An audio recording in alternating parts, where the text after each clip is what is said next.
Bonjour.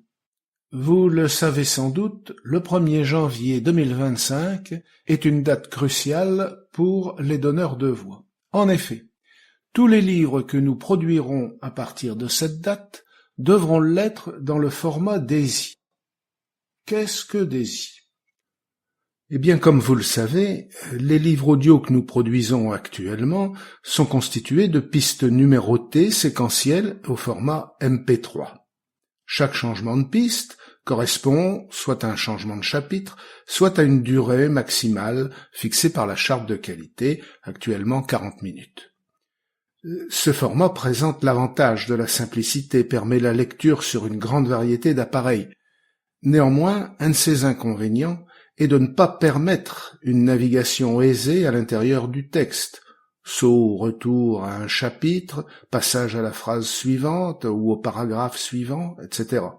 Car il ne rend absolument pas compte de la structure du livre. Le format DAISY, lui, a pour but de remédier à ces inconvénients.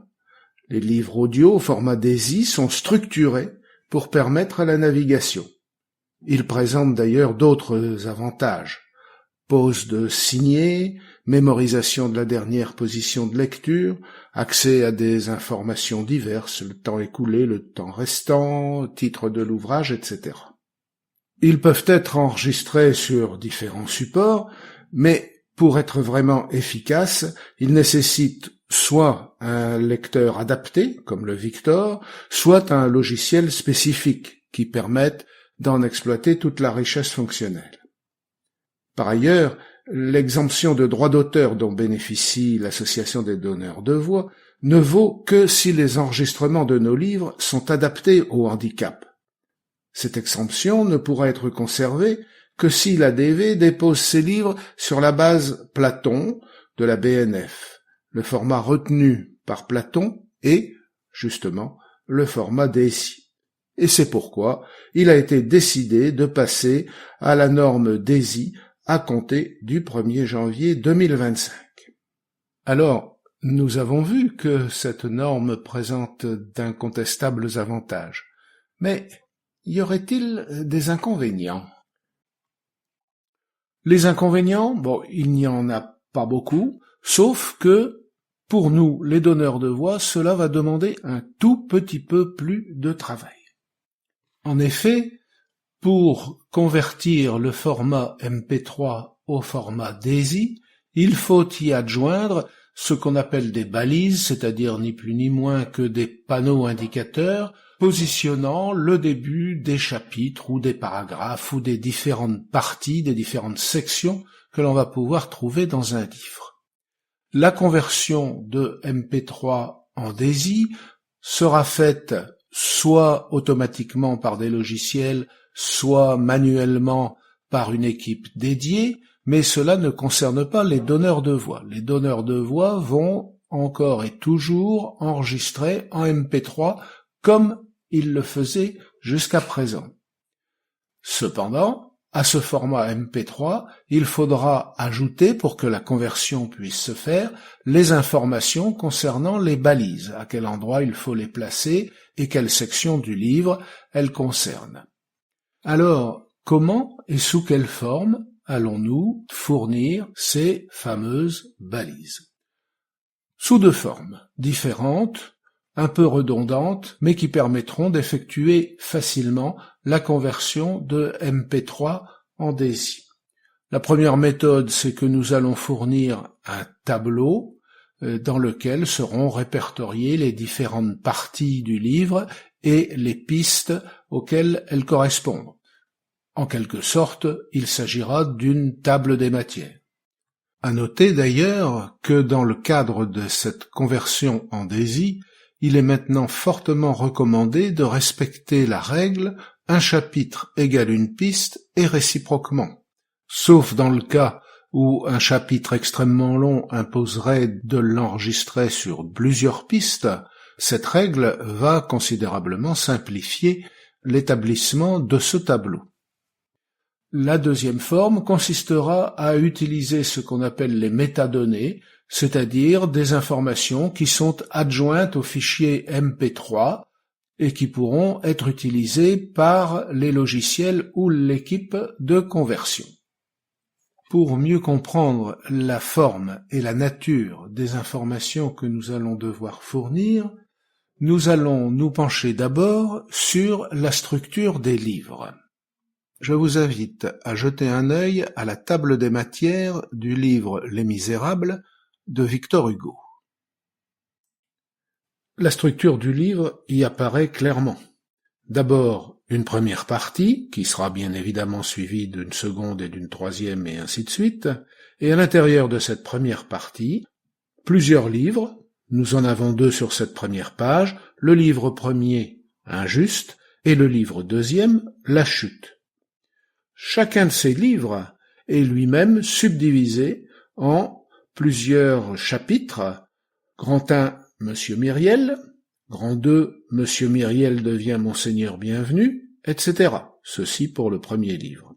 Sur le livre deuxième, grand 1, Le soir d'un jour de marche, et grand 2, La prudence conseillée à la sagesse, etc. Nous avons là une structure en forme d'arbre. Le tronc, c'est la notion de partie. Les branches, ce sont les livres, et les feuilles, en quelque sorte, ce sont les chapitres. Chaque subdivision étant plus petite que la précédente. Un chapitre, c'est plus petit que le livre entier, le livre, c'est plus petit que la partie. Ceci fait apparaître la notion de niveau. Nous avons un premier niveau correspondant à la partie, un deuxième niveau correspondant au livre et un troisième niveau correspondant au chapitre. Rien n'empêcherait de trouver un découpage encore plus fin, les chapitres étant subdivisés en sous-chapitres, les sous-chapitres en paragraphes, mais bien sûr, nous n'allons pas aller jusque-là. Nous nous arrêterons, en ce qui nous concerne, à 3 niveaux au maximum. Bien sûr, certains ouvrages ne comprendront qu'un seul niveau, qui sera par exemple celui des chapitres. D'autres comprendront 2 niveaux, chapitre sous chapitre. Certains comprendront également 2 niveaux, mais ce sera partie et chapitre. Et puis d'autres, comme Les Misérables, comprendront 3 niveaux. Nous avons vu que les informations sur la structure et le découpage du livre, ainsi que sur ses différents niveaux, seraient fournies de 2 façons différentes, la première étant celle d'un tableau. Nous allons voir ici un exemple de réalisation de ce tableau. Dans l'exemple, nous utilisons un tableau Excel. Bien entendu, ceci n'a rien d'obligatoire. Vous pourrez utiliser un tableau sous Word, un tableau sous OpenOffice, ou même sur n'importe quel autre logiciel vous permettant de manipuler des tableaux. À la limite, vous pourriez même le rédiger manuellement. Ce tableau, quelle qu'en soit la forme, devra être joint à votre ensemble de pistes constituant votre livre enregistré au moment où vous demanderez sa mise en ligne. Nous allons voir tout de suite un exemple en reprenant la table des matières d'un des livres que nous avons tout à l'heure déjà vu. Il s'agit d'un livre dont le titre est Nectar et dont la table des matières vous est présentée ici. Vous voyez que c'est un livre à 2 niveaux, puisque nous avons un niveau partie, intitulé À la campagne, en ville, de nouveau la campagne, et un niveau chapitre, le jardin, l'apiculteur, la cour, etc. Pour rendre compte de cette table des matières, nous allons utiliser un tableau Excel. Vous voyez qu'il se présente sous forme de 4 colonnes. La première qui est destinée à recevoir le titre de la section, c'est-à-dire du chapitre ou de la partie ou du sous-chapitre, et 3 autres colonnes correspondant chacune à un des 3 niveaux. Nous y mettrons les numéros de piste en respectant bien entendu la colonne correspondant au niveau de la piste.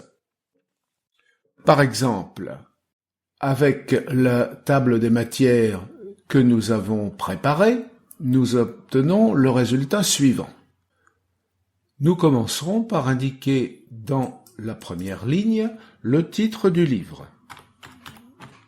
Nectar. Ce titre se trouvera sur la piste 001 qui est de niveau 1.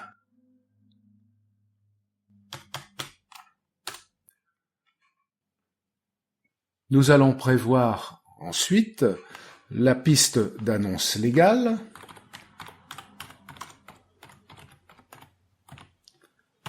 qui est la piste 2, forcément de niveau 1, la piste de présentation, la piste 3, qui est toujours de niveau 1, et nous attaquerons l'enregistrement proprement dit du livre tel que nous l'avons réalisé, c'est-à-dire que nous aurons le prologue en piste 4 de niveau 1, puis le début de la première partie qui s'intitule « À la campagne », qui est de niveau 1 également et qui se trouvera en piste 5. Le premier chapitre, le jardin, se trouvera à la piste 6 et il est de niveau 2. Nous indiquerons donc le 6 dans la deuxième colonne. On fera la même chose pour le chapitre suivant, l'apiculteur, qui est également de niveau 2 et qui va se trouver, bien sûr, sur la piste 7. Et ainsi de suite jusqu'à la deuxième partie. Cette deuxième partie, intitulée « En ville », va être enregistrée selon les mêmes principes, le titre, le niveau, c'est le 1 et le numéro de piste 14. Le premier chapitre de cette deuxième partie, la ville, enfin, va être du deuxième niveau, donc deuxième colonne, à la piste 15. Le deuxième chapitre, la maison des Castorelli. Même principe, piste 16, mais toujours en deuxième niveau. Et ainsi de suite, et ainsi de suite.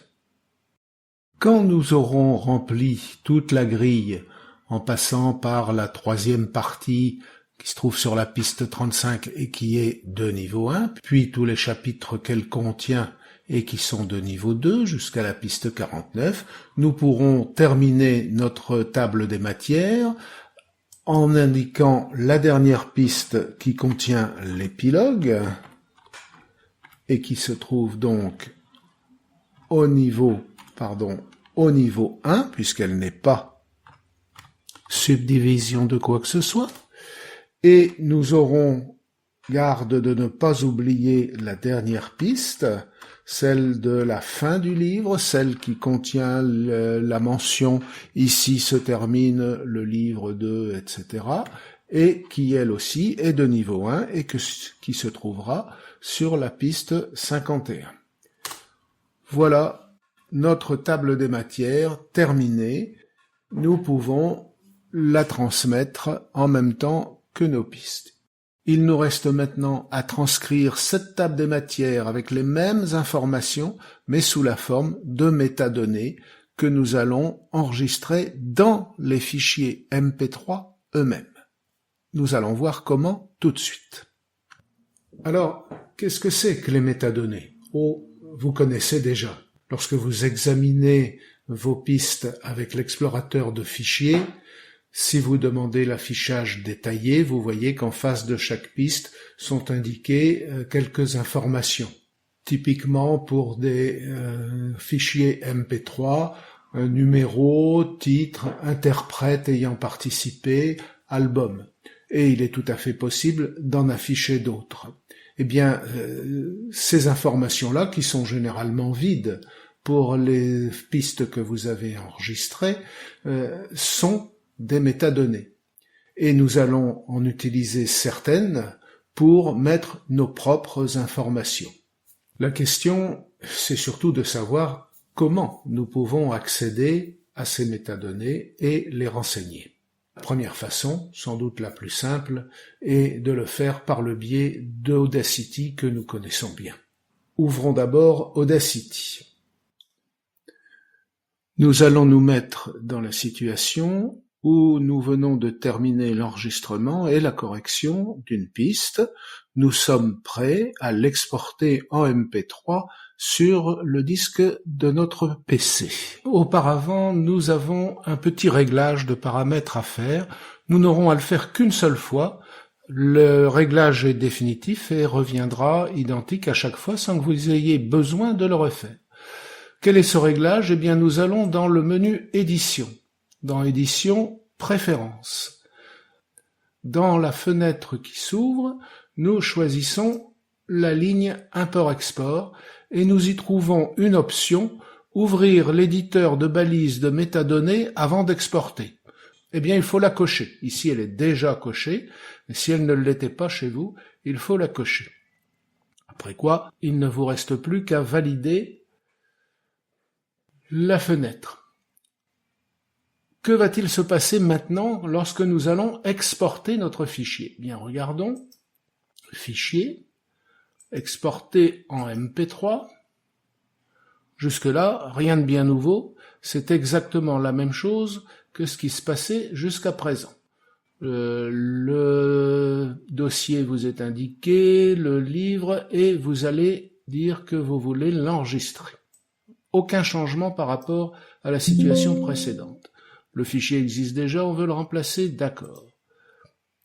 Et là, c'est nouveau. Nous avons ici une fenêtre qui s'ouvre avec quelques noms de métadonnées et rien dans les valeurs. Et c'est ce tableau que nous allons remplir de façon correcte. Nous n'allons pas remplir toutes les métadonnées. Seul nous intéresse le titre de la piste, le numéro de piste et le genre. Le titre de la piste, facile, c'est le titre du chapitre ou de la section qui correspond à cette piste. C'est ce que nous avons mis dans la première colonne sur le tableau Excel que nous avons fait tout à l'heure. Le numéro de la piste, c'est le même numéro que celui qui figure dans le nom du fichier. Si vous avez appelé votre piste, comme moi ici, livre 013, parce que c'est la 13e piste, eh bien vous mettrez 13 dans le numéro de piste. Donc nous allons commencer par ça. Titre de la piste, le départ, on va dire, enfin peu importe. C'est un titre. Pardon.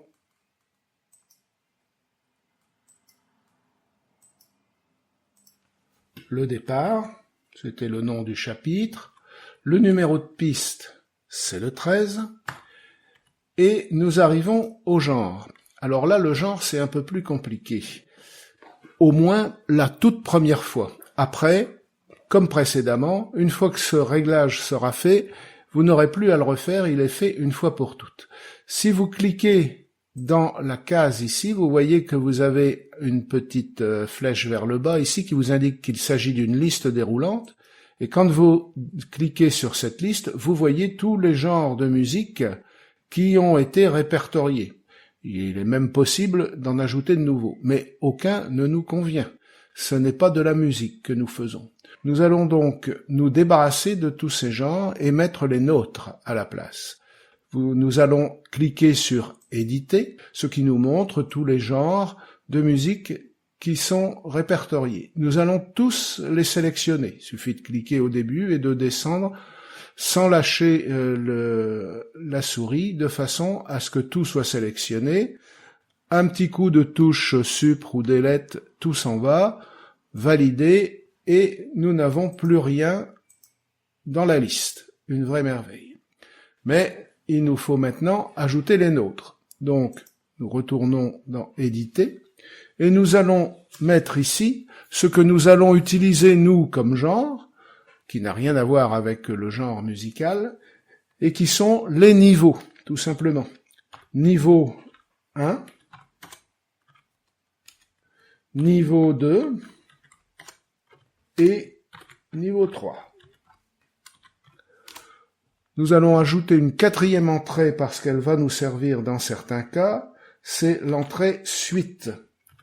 En effet, lorsque un chapitre est trop grand, trop long pour tenir sur une seule piste, je vous rappelle qu'on demande à ce que les pistes ne dépassent pas exagérément 40 minutes, eh bien on le poursuit sur une deuxième piste, éventuellement une troisième, Ces pistes-là seront du même niveau que le précédent, elles n'auront pas de titre et au lieu d'indiquer le niveau, on indiquera suite, ce qui indiquera clairement qu'elles ont le même niveau que la piste précédente. Donc nous avons créé les 3 niveaux, niveau 1, niveau 2, niveau 3 et suite.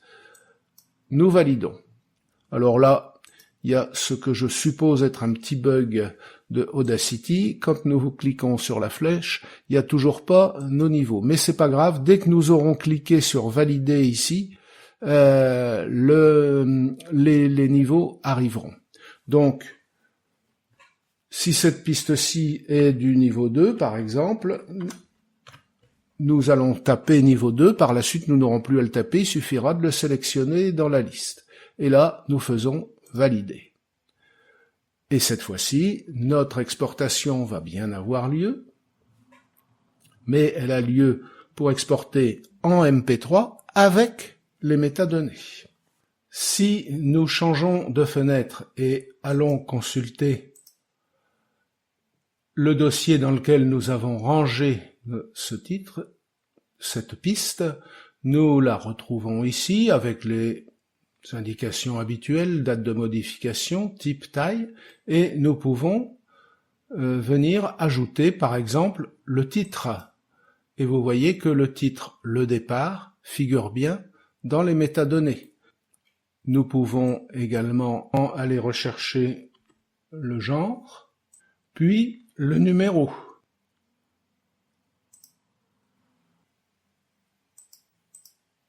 Et vous voyez que nous avons maintenant ici le titre, le genre niveau 2 et le numéro conformément à ce que nous avons indiqué tout à l'heure. L'avantage de cette méthode, c'est qu'il est difficile d'oublier de saisir les métadonnées puisque le tableau apparaît automatiquement dès lors que l'on veut exporter la piste. Néanmoins, si on désire accéder aux métadonnées en dehors du moment de l'exportation, on peut tout à fait prendre l'option édition et aller dans l'option metadata qui nous réaffiche ou qui nous affiche le tableau balise de métadonnées que l'on peut valider. Voilà pour la première façon d'enregistrer les métadonnées dans chaque piste, chacune des pistes qui vont constituer votre livre enregistré. Attention, pour ceux qui auraient une version d'Audacity récente, c'est-à-dire à partir de la version 3.4, il y a une petite différence. Voici laquelle. Si vous allez dans le fichier édition, comme je vous l'avais indiqué tout à l'heure, et préférences, vous verrez que dans import-export, vous n'avez plus l'indication pour afficher le tableau des métadonnées. Le choix qui a été fait dans ces versions est différent. Voici ce qui se passe lorsque vous souhaitez exporter l'audio. La fenêtre, la toute première fenêtre qui s'affiche, vous avez ici, dans le bas à gauche de la fenêtre, un nouveau bouton qui s'appelle modifier les métadonnées et qui vous amène sur le fameux tableau. Donc, il n'est plus nécessaire de demander l'affichage systématique de ce tableau, vous le demandez à chaque opération d'exportation. Comment savoir dans quelle version vous êtes? Je le rappelle, aide, à propos d'Audacity, vous trouvez la version ici, dans le cas présent, 3.4.2. Contrairement à ce que vous pourrez trouver dans une version plus ancienne, Aide, About Audacity, voici la version 3.3 qui est celle que nous avons utilisée dans les minutes précédentes sur cette vidéo.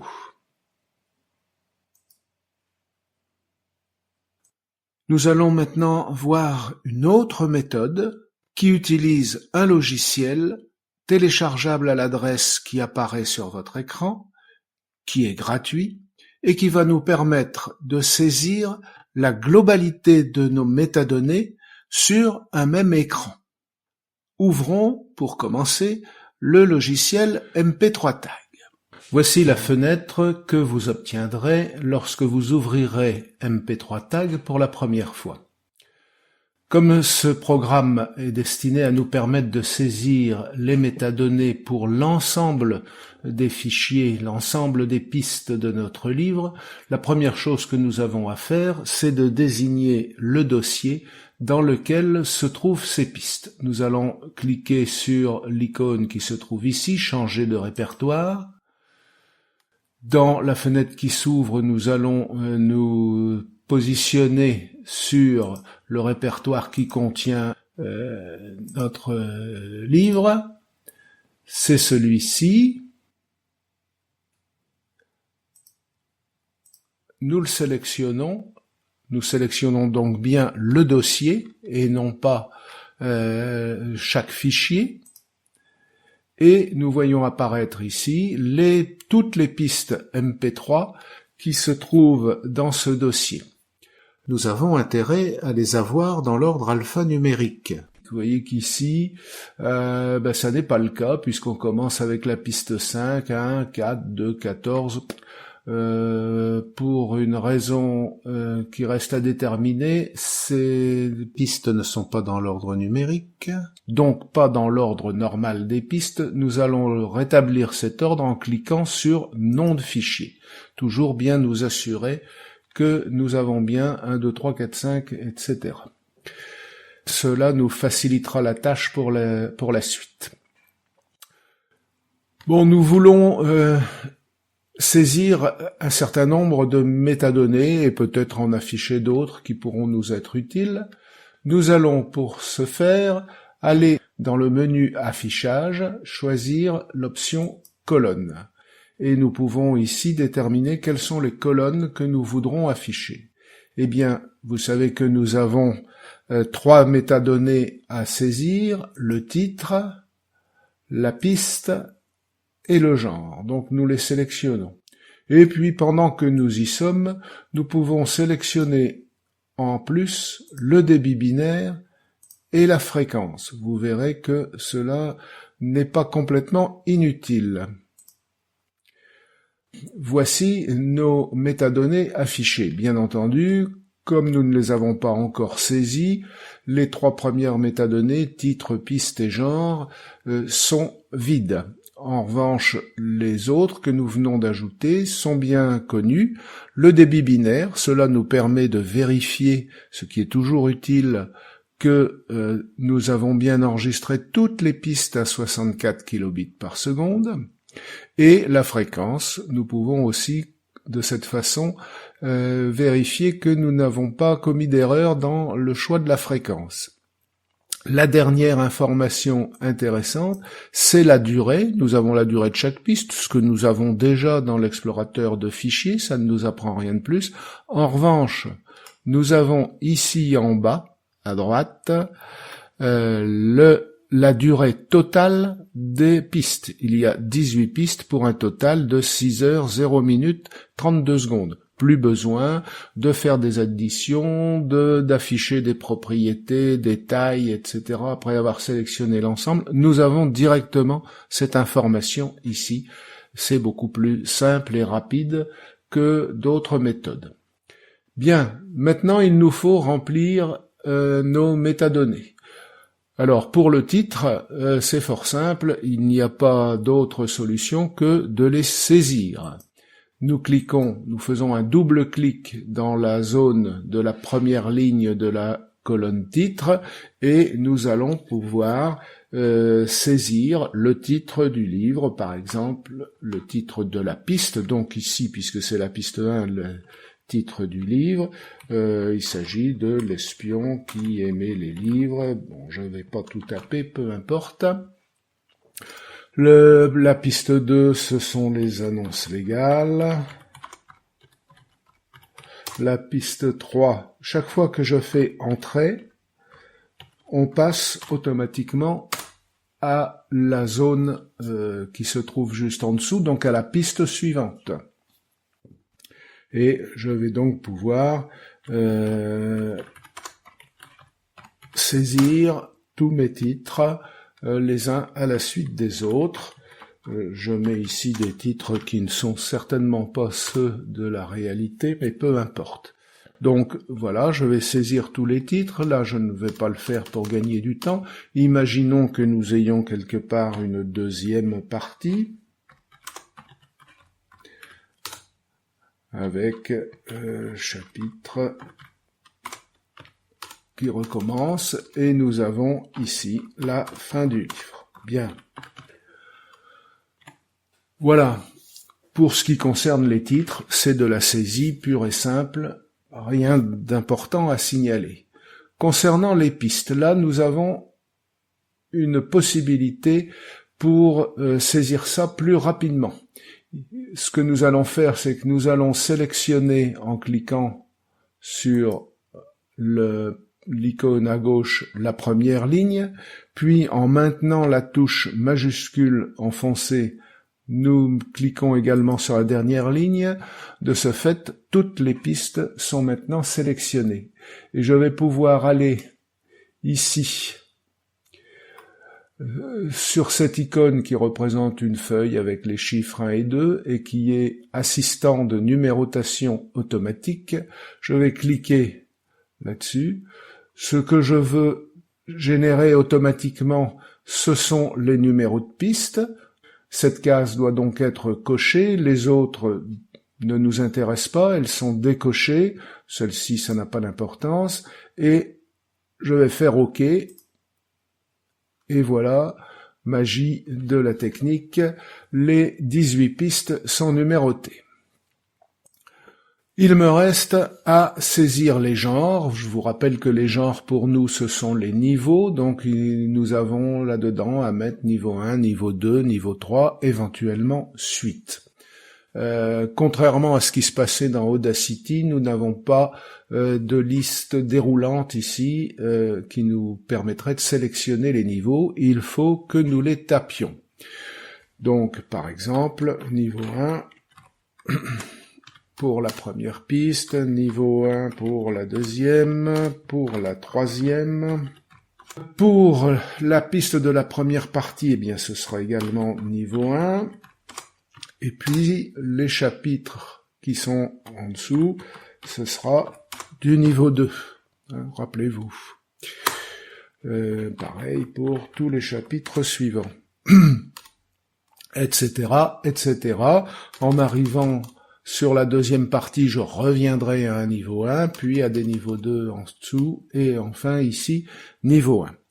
Il n'y a pas d'autre solution que de tout taper, sauf peut-être, si l'on souhaite, on peut faire ceci. On tape une première fois niveau 2, par exemple, qui est le niveau qu'on retrouve le plus fréquemment dans cette liste, puisque c'est le niveau des chapitres, et il y a plus de chapitres que de titres de partie. Donc, je vais copier, CTRL-C, ce libellé, et je vais ensuite venir en dessous et recopier avec CTRL-V, entrée, CTRL-V, entrée, CTRL-V, entrée, CTRL-V, entrée, CTRL-V, entrée, etc. Ici, CTRL-V, mais je remplace le 2 par le 1 puisque c'est la deuxième partie, et je continue, CTRL-V, entrée, CTRL-V, entrée, CTRL-V, entrée, etc. Et ici, pareil, il s'agit d'un niveau 1, donc je remets 1. Bon, c'est un peu plus rapide que de taper effectivement tous les niveaux 1 à 1, ça nous permet de gagner un peu de temps, un peu d'énergie. Il n'est pas nécessaire d'enregistrer ce que nous venons de taper, puisque au fur et à mesure que nous le tapons, c'est automatiquement et immédiatement répercuté sur les fichiers enregistrés sur notre disque dur. Voilà, nos métadonnées sont enregistrées, nous pouvons fermer le programme. Eh bien voilà, nous avons terminé la préparation de notre livre pour DAISY. Nous nous trouvons donc maintenant en possession d'un tableau sous une forme variable, tableau informatique ou tableau papier, dans lequel la structure de notre livre a été décrite, et de fichiers MP3 qui ont été enrichis de métadonnées qui vont permettre la conversion automatique de notre livre en format DAISY. Il ne faut donc pas oublier maintenant de joindre à votre envoi de fichiers MP3 le tableau que vous avez réalisé, et également, pour que nous puissions vérifier si les informations portées dans ce tableau sont bien conformes à la structure du livre, il vous faudra également nous joindre la copie de la table des matières de votre livre, afin que nous puissions la rapprocher de votre tableau et de vos métadonnées. Je reste à votre disposition pour toute information et pour un complément de formation. Je vous remercie de votre attention.